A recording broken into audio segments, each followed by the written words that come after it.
Hi guys, welcome back for another week of weekly pickups with your host here, Polished Gaming. Now, without further ado, we'll get straight into it, shall we? Okay, now this week we've got a bit of an uncommon title for the 360. This one here, Blitz the League 1. There is Blitz League 2, but it's a bit more expensive. This one normally comes up in NTSC. Very rare do you see it come up in PAL, so pretty happy to get that off the list at $12. It was a steal, so pretty happy to have that. Blitz League 2 will be a bit of an uncommon one. I think I'll have a bit of trouble finding that in New Zealand, but hey, happy to have that one knocked off the list here. Next one here is from an op shop. We got actually 4 games. I normally don't stop if it's not in on this op shop anymore. I used to in Swanson, but the hospice shop. But the reason why is I go to these op shops now and they're either absolutely flush of resellers have basically taken everything that they can possibly get their hands on, or there's just nothing that's come in, and or they're wanting exuberant prices. Unfortunately, they are a charity shop like Salvation Army and all this, and they do good things, but if you want to sell your items, don't kind of mark up at Connect Adventures at $20, kind of thing. It's like a dollar game at max. Pretty happy with the price on these games and to get them on the list. So yeah, with these ones, Gallop Racer 2. These are always fun. Like I say, I like the Equestrian games. I don't like playing them. I just like collecting them. There's something about them. But yeah, Gallop Racer 2, that one was there, $5. Another one here, bit of Snickle Fritz, Kids Sports Basketball. Now that one there is, another $5 game. Looks pretty fun, kind of NBA Jam-ish, but nothing like NBA Jam. You know what I mean? It's like should be, but isn't. It looks on the back like it is. I'm probably not going to play this. It's probably going to be pretty garbage. But yeah, that one there. Another Snickle Fritz, Nickelodeon Go Diego Go, Great Dinosaur Rescue. This just looks like a traditional Wii kids game. Wii is very family orientated. I mean, that's the beauty part about it. You can all ages play on the Wii. It's a fun system. And the last one here from the op shop is Ben 10 Omniverse. Always happy to pick up a Ben 10 game because they normally sit around about 15 to 20. They hover in between there. Pretty happy to pick it up at $5. Now, this next one here is from Trade Me. It is a CNET box set, the actual Australian box set. I believe the Piggy set, which I've got, is a blister pack. So these ones are pretty cool to get. This is an upgrade for me. Actually, it was buy now for $15, but I kind of refused to pay that because it normally sits around about 5 to 10 for these. But I got it for $1. So dollar reserve, gave it a go, got it. It didn't come with a wireless receiver. I think that's what put people off. But I Frankenstein my one together because my inner was not too great. As you can see here, inner's pretty good. It's not too bad. My one was pretty dented up. All the inside, all the black, all the inner casing and everything, like the black casing that you can see there, that was all completely, really broken up. So it just wasn't cared for. With that one, I've Frankenstein all the bits into this one to make a complete and better copy. And with the other one there, I'll most likely, I think I know where I'm going to send that one. So pretty stoked at getting that for $1. Next one here is 2 Trade Me items. I got Carnival Games Mini Golf, that one there, $5.70. Now these games are pretty fun. If you haven't played any Carnival games, I'd highly recommend it on the Wii. I think they do have it on the Wii U, but no, they actually don't. They have Carnival kind of like games like 30 and 1, but these Carnival games are pretty fun. If you like Wii Sports, I highly recommend these because I reckon you'll like them. There's about 4 or 5 in the set. And next one here from the same seller, it was $12.70 for Mario and Sonic 2001 at the London 2001 Olympic Games. These games are also pretty fun. I've got 2008, the Beijing one here. That's actually just a copy that's been printed, and of course no manual in it. So that was part of the bundle, and I'll keep up there until I actually eventually replace it. But with this one, pretty cool to get a yellow case. I think the only one that's different is the Super Mario 25th Anniversary, the red one. So pretty cool to get a yellow case, and pretty cool game, $12.70. Normally sits about the 15, so pretty happy to have that one straight off the list here. Now, next one here is from a user on Instagram. They actually messaged me, Video Sleazy. Now, shout out to him for these ones because there's a couple in here that were relatively a bit, not uncommon, I just can't say I've seen them come up. Ghost Recon Future Soldier. Now, I've got all the Ghost Recons, but the Signature Edition is actually in my checklist that I've got. It's actually part of the full total list. So that is counted towards it. So that does knock off another title for the Xbox 360 there. That was $5. Pretty happy with that.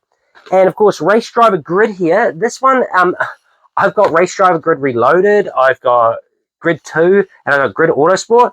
But I just could never find this. And every time I found it at Cash Converters, either they couldn't find the CD or the CD was so damaged I ended up having to take it back. So stoked to have that and a working copy.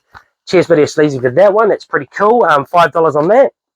Now, this one here, we've got Super Scribblenauts for the DS. That one there was just a $10 game. It basically worked, I think it was, if I remember rightly, I think it was like $70 all up. No, $80 all up, including post. So I basically narrowed it down. I pulled it down to pretty much that these were like $10. And yeah, this one was $10. Splinter Cell 3D. This one was for 3DS. That was also $10. But the one that I was quite stoked about, because I don't really collect too much Valkyrie profile, but I was absolutely stoked to get the Covenant on the Plume. Now, this one here looks pretty fun. I try to play it, and I think it's very tacticsy. Like, I'm not a big fan of tactics. I think I've said that before.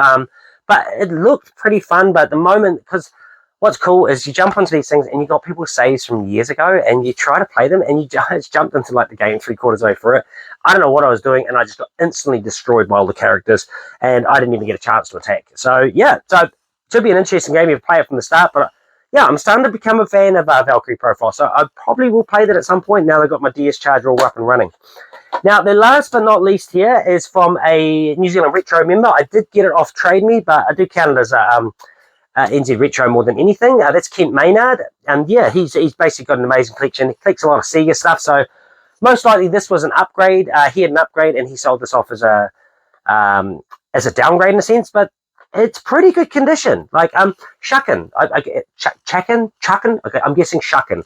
But pretty cool little platforming game here. I still haven't actually got rounds of playing it, so I'm interested to see what it's like when I do give it a go. Haven't got my Mega Drive out at the moment, so but I'm pretty interested. I'm trying to figure out. I think maybe he was upgrading maybe because of the tag. It's a little bit peeled back there, but I don't know. Other than that, it's pretty good condition. Comes with its hang tab, no fading, no rips, no nothing. So stoked as $22 for that one. Cheers, Kent Maynard, for that. Always happy to add some Mega Drive to collection. If you actually noticed this week, I thought I might change it up and flip it up to the Sega wall. I've got a Sega, Nintendo, and PlayStation wall. We've been watching the PlayStation wall for a little bit now, so I thought, why not spice it up? Yeah, as you can see, I've got some Nintendo in there. They're more in lines of just filler boxes. The problem is I do have a Mega Drive box, but the box is pretty tatty, and I don't really want to show it off too much. But once I get the Sonic variant of the Master System 2, and I